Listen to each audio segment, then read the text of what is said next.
Hi everyone, welcome back to the channel. So if your GE dishwasher is showing you the H20 error code, it usually means that the dishwasher isn't filling with water properly. So this issue can prevent the wash cycle from starting or stop in the midway.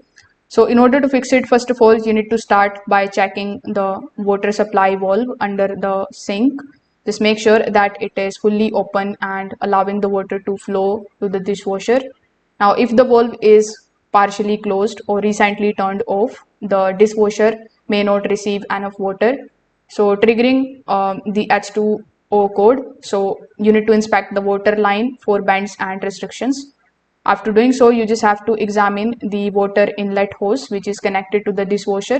You need to simply take a look at the kinks or pinched sections or sediment buildup that may be restricting the water flow.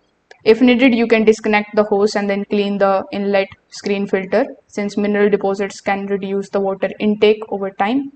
Now, sometimes the low household water pressure can also trigger the H20 error.